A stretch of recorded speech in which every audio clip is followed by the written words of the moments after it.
Hey guys, and welcome back to my YouTube channel. In this short video requiring just a couple of minutes of your time, I'm going to share with you the most effective ways that we know to raise your cortisol levels. As you know, I'm making these videos to give you all the tools, all the tricks I learned in a decade of practicing functional medicine to become best stewards of your own healthcare and to turn around all aspects of health without using drugs. Today we're focusing on fatigue and hypocortisolism, which is the state of having low cortisol. I'm of the belief that cortisol is the most important hormone in our body and have gone so far as to say that cortisol is king. It really influences all aspects of our physiology, from our heart to our gut to our lungs to our reproductive organs and to our brains. So the most important question you can ask yourself when considering whether you need to raise your cortisol levels is, what are your cortisol levels? Many of us have had cortisol levels checked by our primary care doctors, but typically this is only a serum or a blood test, which is done in the morning. And this is not a good way of understanding exactly what's going on with cortisol over the course of the day. Cortisol is a diurnal hormone, which means that its secretion changes over a 24-hour period. And a simple morning test does not give a good picture of what's going on. I recommend to everybody that they have a good salivary 4-part cortisol test, ideally obtained with the hormone DHEAS.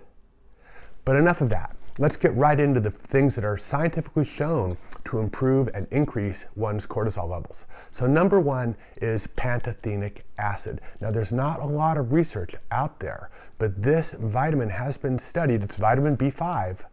It's been studied in rats and shown that when put on a restricted B5 diet, that the rats make less cortisol. And as the researchers increased pantothenic acid in the rat's diet, that the adrenal secretion of cortisol increased.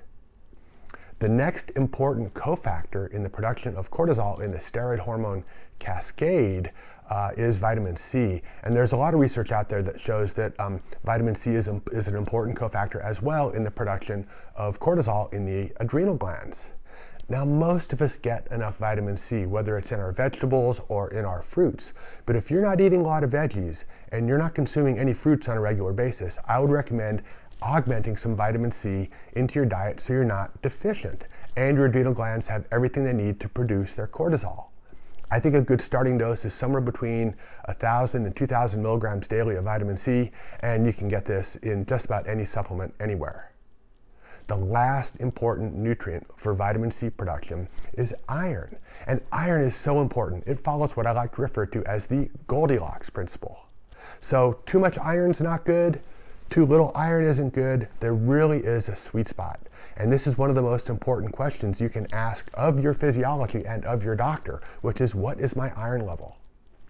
Many doctors will obtain an iron that includes iron, measurement known as TIBC.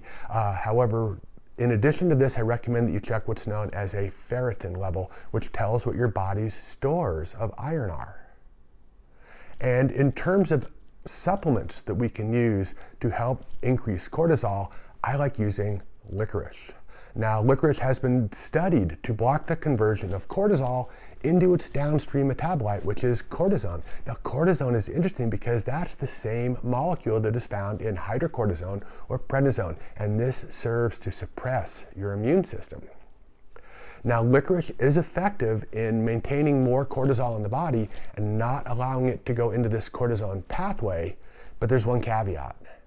Licorice has been studied and shown to increase blood pressure. So if you're struggling with hypertension, I would recommend that you approach the use of licorice with caution and judiciously. It doesn't mean that you can't use it. It just means you're going to have to be aware of the degree to which this affects your blood pressure. And finally, for anyone who's struggling with a cortisol-related issue, I recommend the use of an adaptogen. Now, I have found that the two adaptogens that are probably supported by the most amount of clinical research are rhodiola and ashwagandha.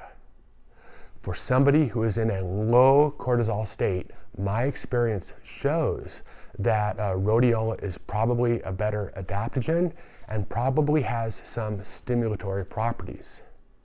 The other adaptogenic like herb that might be of benefit would potentially be ginseng, but I can't tell you that ginseng specifically acts to increase cortisol. It is thought to be stimulatory. Once again, I am making these videos for you.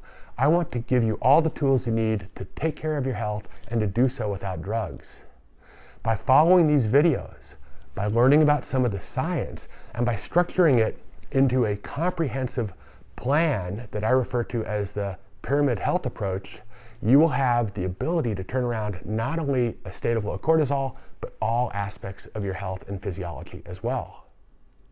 Of course, this is YouTube, and you guys know what to do, so be sure to click, subscribe, leave a comment. I will respond to all comments personally. Either way, take this to heart, get up your cortisol. Cortisol is king. I will see you in another video, and be well.